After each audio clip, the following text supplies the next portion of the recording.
on se retrouve dans un nouvel épisode de podcast qui va être un petit peu plus sportif, équestre que d'habitude. Il s'est passé des choses ce week-end qui sont carrément exceptionnelles et que j'attendais depuis vraiment très longtemps. Donc on va débriefer tout ça ensemble et c'est parti, let's go!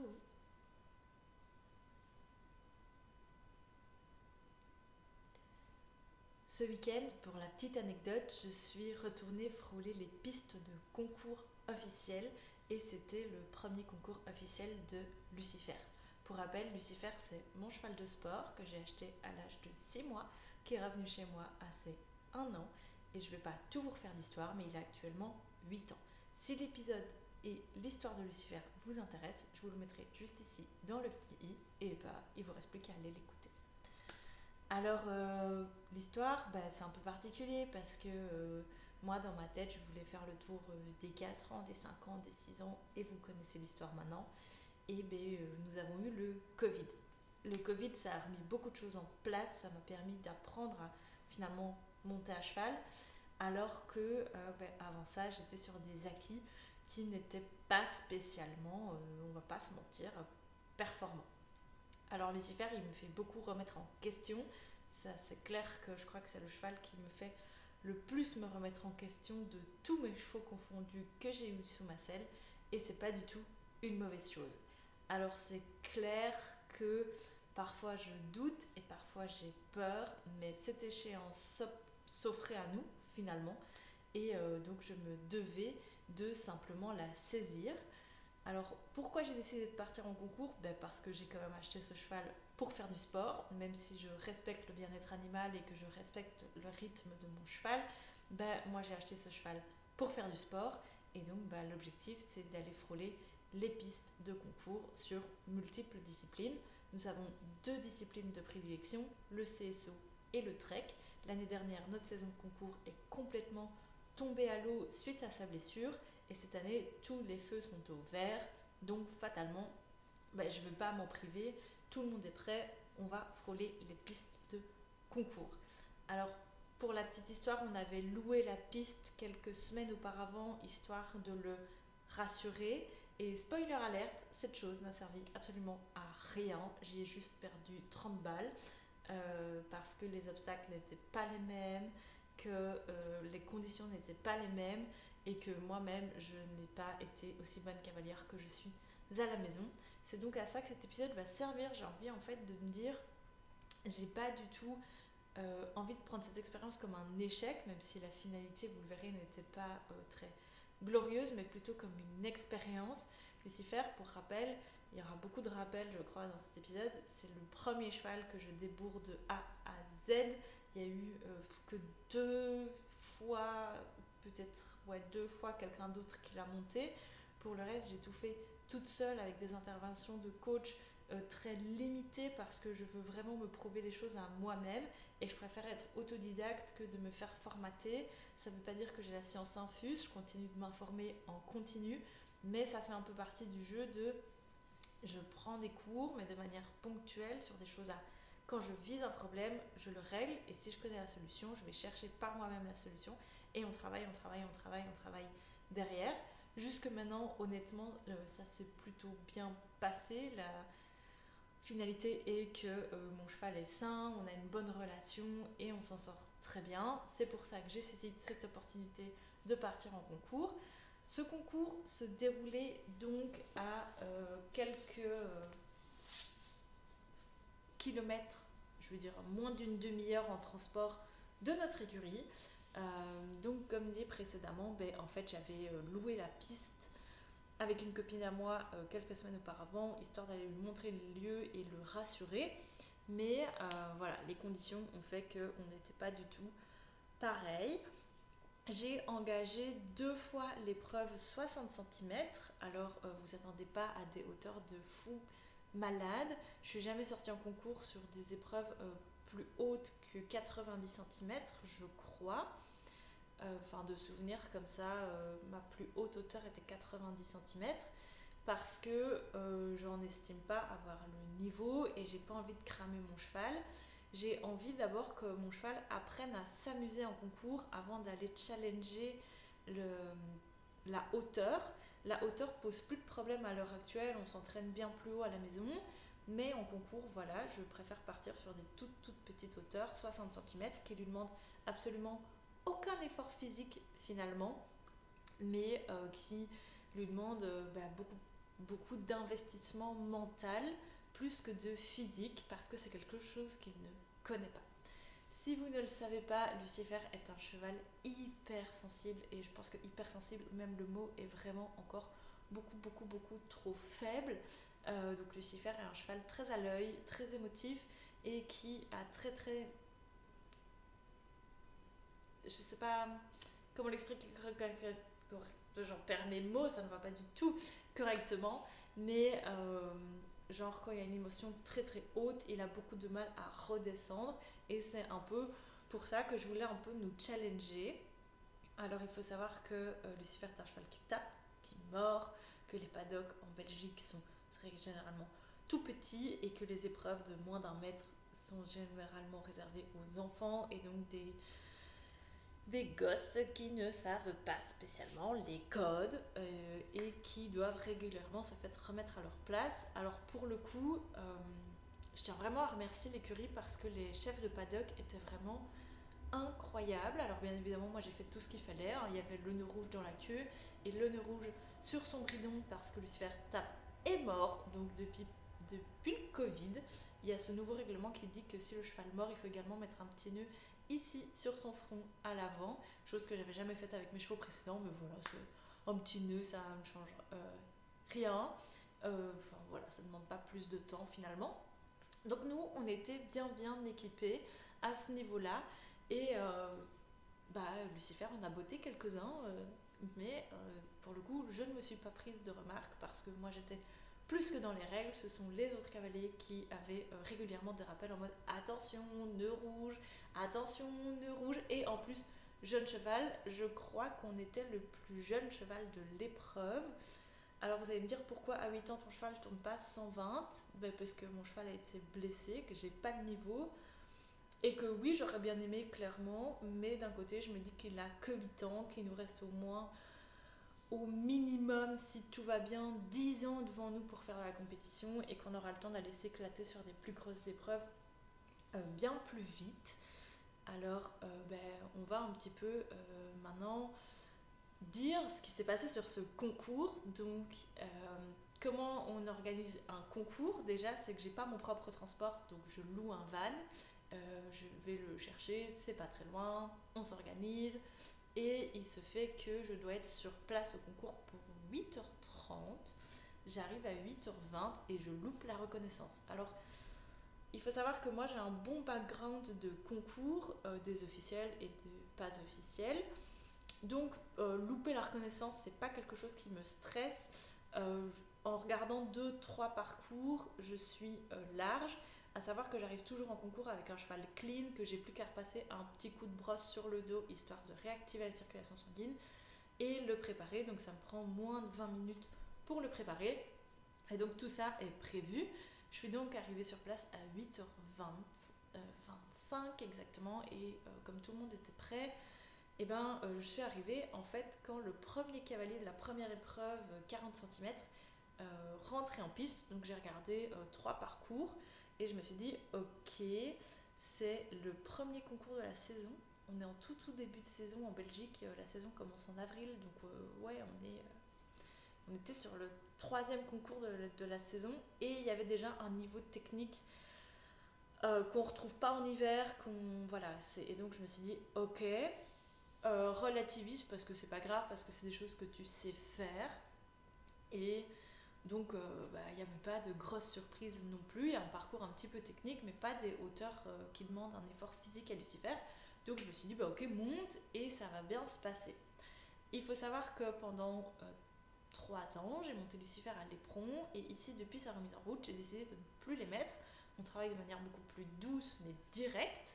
Et donc je suis partie sur mon premier tour sans éperon. Première grosse erreur de ma part, parce que quand je suis partie à l'entraînement, en fait j'avais pas mis mes éperons, et ça s'était très bien passé, ils collaient pas du tout à la jambe, Et en fait, ça s'est franchement bien passé. Au paddock, honnêtement, bon, il me monte en l'air à chaque fois qu'un cheval passe à côté de lui ou réceptionne un obstacle, mais rien qui me sort de l'ordinaire finalement, à savoir que Lucifer peut sauter en l'air pour un pigeon, donc voilà, rien qui me choque, rien qui peut potentiellement me mettre en stress. J'arrive au paddock 40 minutes à l'avance, donc on a bien le temps d'échauffer, bien le temps de le relaxer. Et franchement, il est vachement cool au paddock, donc je vais assez sereine en piste. Je lui montre le numéro 1, parce que s'il y a bien un obstacle à toujours leur montrer, c'est le numéro 1, et il ne le regarde pas trop. Mais je me rends compte vite, très vite, qu'il a peur du public. Donc c'est en extérieur sur une grande carrière et le public est en fait vraiment collé le long de la piste. Et très regardant, il commence à coller à ma jambe et il y a ce règlement qui est très bien, hein, qu'il était temps qu'il arrive, qu'il n'y a pas de coup de cravache, on ne peut pas cravacher sans raison, sauf qu'il colle complètement à ma jambe et il ne réagit pas du tout à ma jambe. Donc j'arrive dans un galop sur le 1 complètement pourri. Entrée de parcours Auxerre, alors que c'est ce que Lucifer regarde le plus. Alors c'est pas grave, on est là pour apprendre. Mes pronostics, parce que je vous les ai pas dit, mais mes pronostics étant que premier parcours, j'allais me faire éliminer et deuxième parcours, on allait faire quelque chose d'un petit peu plus propre et d'un petit peu plus correct. Il y avait 2 heures de battement entre l'épreuve 1 et l'épreuve 2. Donc du coup, ça m'a permis de corriger quelques trucs. J'avais anticipé et quand même pris mes éperons avec moi en me disant il y a 2 heures de battement, ça va être long pour lui, il va falloir se remettre en route, etc. Donc j'avais quand même anticipé déjà de mettre mes éperons sur le deuxième tour et je sais pas pourquoi je me suis dit je vais pas les mettre sur le premier. Donc il colle à ma jambe, il avance pas, ça va pas du tout. Moi je suis pas concentrée, je me rends compte qu'il a peur du public et donc j'ai peur de l'attaquer. Alors de l'attaquer entre guillemets, bien évidemment, mais un peu peur de lui rentrer dedans et de lui dire ok gros on y va. Et en fait je l'encadre pas du tout. Je le laisse complètement, excusez-moi l'expression, mais dans sa merde. Et donc mon cheval a peur, il commence à padoquer sur place, à se lever, à faire la toupie, en mode vraiment j'ai pas envie. Donc on y va, on franchit le 1, on franchit le 2, donc on a un refus sur le 1, on franchit le 1, donc je suis assez contente. On franchit le 2, ligne droite, on doit franchir le 3 et il pile 4 foulées à l'avance. Donc, et je réagis pas, en fait, je réagis pas du tout, je me redresse pas, je remets pas la jambe, je lui mets pas un petit kick de cravache en mode allez gros, on y va, il n'y a rien à sauter, il n'y a que 60 cm. Et en fait, je l'abandonne complètement, donc il s'arrête, il se met face au public et il ne bouge plus. Donc j'ai plus de 40 secondes d'arrêt. Donc ils le prennent comme un refus et je me fais éliminer. Là où je suis un petit peu dégoûtée de la part de l'organisation, c'est que normalement sur mon premier tour, vu que c'était un clear round, pas de temps et autres, je suis censée pouvoir terminer mon parcours, mais comme il y avait beaucoup de partants, j'ai pas pu. Donc je suis sortie de mon premier tour sur un refus. Et j'avoue que du coup, et sur un cheval qui paddock. Donc j'avoue que du coup, je suis partie sur mon deuxième tour beaucoup moins sereine que mon premier tour. Alors j'ai quand même corrigé quelques trucs, c'est que j'ai mis mes éperons, je suis partie avec un galop un peu plus franc en lui montrant le 1 qui heureusement était exactement les mêmes barres que sur le premier tour, donc tranquille. Euh, et en fait je pars beaucoup moins sereine. Il me fait un paddock exceptionnel, il s'arrête sur rien, il est posé, il monte pas en l'air d'une seule fois. Bon, il choque les autres, mais ça c'est pas étonnant de la part de Lucifer. Et donc clairement je pars moins sereine. Et je l'attaque pas, je l'aide pas. Et encore une fois, je le laisse complètement dans sa merde. Donc on passe le 1, on passe le 2. Pas du tout, on s'arrête sur le 2, mais en fait là, jusqu'au bout j'y ai cru et au dernier moment il a planté ses 4 pieds dans le sable et arrêt. Je vais même manquer de tomber, on va pas se mentir. Donc ouais, c'était un peu compliqué. Donc là je me dis ok, Mad on y va, attaque un peu plus fort quand même. Et puis il me fait 2, 3, 4, 5, 6, 7 parfait. Et 6 parfait. 6, 7 c'était une ligne à 4 foulées. Et en fait, au milieu de la foulée, il commence à padocker. Et plus je mets la jambe, plus il padoque. Donc il s'arrête à 3. Il fait 2 foulées et il s'arrête à 2 foulées de l'obstacle. Donc là, je rassure quand même. Alors je pense que là, j'ai fait l'erreur. Je rassure, je me fais éliminer parce que 2 refus, bien évidemment. Mais je rassure et on y va. On y retourne et il saute. Et en fait, c'était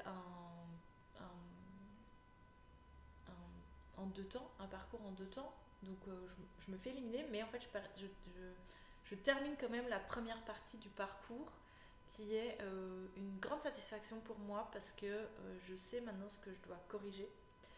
Donc de ce que je conclus un peu de ça, c'est que moi je monte pas du tout comme d'habitude. Je subis mes 2 tours mais d'une force phénoménale. Je l'attaque pas en fait, je l'aide pas, je tends pas mes rênes, je mets pas ma jambe, on galope pas. Et en fait le problème c'est que comme ça fait longtemps que j'ai pu monter à l'éperon, il se défend un peu contre l'éperon. Et il y a ce truc où il est complètement paniqué et donc tout ce que je lui propose est une panique supplémentaire.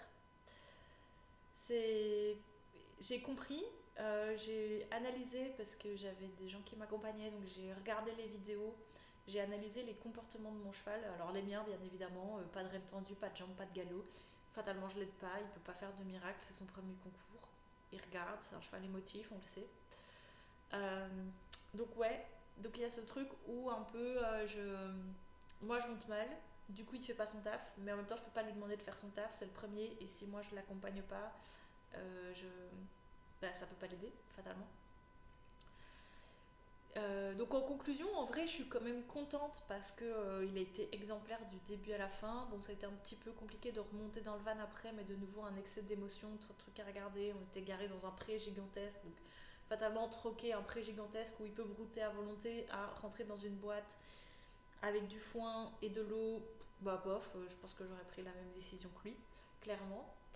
Après, pour ce qui est clairement du parcours, au-delà de moi qui est monté comme un caca, bah lui en fait il était quand même bien et volontaire, donc on a quand même passé un step sur son émotivité où oui il a peur, mais oui il reste quand même aux ordres par rapport à moi. Là où chose il y a un an, c'était la guerre complète où dès qu'il était en émotion, on partait en guerre l'un contre l'autre et donc moi je m'énervais et ça n'allait pas du tout. Honnêtement, j'ai pris beaucoup d'expérience sur ce concours. Je crois que sur mes 10 ans de concours, c'est celui où j'ai pris le plus d'expérience finalement. Parce que j'ai toujours eu des chevaux qui n'ont jamais réagi à rien, en fait, qui demandaient toujours une monte juste, mais qui n'avaient pas peur du public, ou de la musique, ou des bruits, et des changements d'environnement. Et donc, j'ai toujours dû me concentrer que sur moi et mon équitation, et pas sur mon cheval. Et ici, je dois plus me concentrer sur mon cheval et mon équitation, mais en premier mon cheval, et donc bah, c'est un nouveau challenge. Euh, je suis partie sans bonnet, vous savez, pour mettre sur ses petites oreilles, simplement parce que j'en ai pas et que je pensais pas en avoir l'utilité. Donc je vais investir dans un bonnet qui diminue le bruit, ça va déjà l'adoucir parce qu'il pourra mieux se concentrer avec moi. Ça va être le premier investissement. Et alors, la deuxième chose, c'est qu'on va sortir en concours le maximum possible. On va pas se mentir, sortir en concours c'est un luxe et c'est clairement très très onéreux. Donc je peux pas me permettre de sortir 3 fois en concours sur le mois. Je peux pas me le permettre financièrement si je veux continuer à ce que mes chevaux soient bien et moi avoir une qualité de vie certaine. Euh, donc je pense qu'on va essayer de sortir 1 fois par mois. Ça va être bien. 1 fois par mois c'est déjà pas mal. Ça lui laisse le temps, ça me laisse le temps d'analyser et de corriger à la maison les défauts. Les changements qui vont être mis aussi, je pense que je vous en ai pas parlé ici en podcast. J'en ai un peu parlé sur YouTube, mais j'en ai pas parlé en podcast. C'est que Lucifer va être ferré dans 2 semaines, parce que sa blessure, on a trouvé la cause finalement. Donc on le fait dans 2 semaines et ça déjà ça va beaucoup l'aider physiquement parce qu'on part pas sur une simple ferrure, on part sur une ferrure orthopédique, donc il aura des semelles spécifiques à son problème. Donc je pense que ça va clairement l'aider fort fort fort. Et puis j'ai déjà hâte de corriger tout ça. Je vais en stage trek dans 3 semaines avec ma coach, donc je lui débrieferai un petit peu tout ça aussi, bien évidemment. Donc ça c'est un peu les nouvelles, mais alors je prends pas du tout cette sortie comme un échec, même si clairement j'étais un peu deg parce qu'on bosse bien, il bosse bien à la maison et le contre-coup de c'est un investissement financier et c'est un investissement de temps. Je me lève quand même à 6h du mat sur mon seul jour de congé pour sortir mon cheval en concours. Alors c'est mon propre choix, vous allez me dire, bien évidemment, et je suis pas obligée de le faire, mais c'est mon plaisir. Donc voilà. Et donc je suis très contente de son comportement et j'ai hâte vraiment de travailler sur tout ça. J'ai hâte de le ressortir. J'ai vu un petit concours qui m'intéressait là début juin. En juillet, je vais essayer de faire un CSO plus un trek. Ça va être un gros investissement financier, mais ça va le faire. Il faut de toute façon que Lucifer sorte pour s'habituer au public, au bruit, parce qu'on n'est pas du tout sur une contrainte physique. Pour l'instant, c'est pas du tout un problème de physique. Il les enjambe, il met une marge, il saute comme s'il y avait 1 mètre. Donc franchement, il n'y a pas de problème avec ça. Mais je veux vraiment rester sur de l'enterré du 60 cm, du 40, du 60, qui n'est pas du tout de contrainte physique, mais juste qu'on travaille son mental en fait finalement, son bien-être en concours et que ça devienne aussi une partie de plaisir et plus un stress de partir pour lui. Donc ouais, j'étais contente de l'orga, j'étais contente de la sortie et j'ai hâte déjà d'y retourner. Je suis contente de partager ça avec vous. Il y a un vlog qui arrivera très prochainement sur cette chaîne, bien évidemment, et le Reels se trouve déjà sur TikTok et Instagram si vous voulez voir nos performances. Euh, Bien sûr, si vous allez voir tout ça, je vous invite à être bienveillant dans les commentaires. Cet épisode de podcast sort après le Reels, mais quand même. Et puis, hâte de débriefer les prochains concours avec vous. Et c'est tout. On se retrouve la semaine prochaine pour un nouvel épisode. Ciao!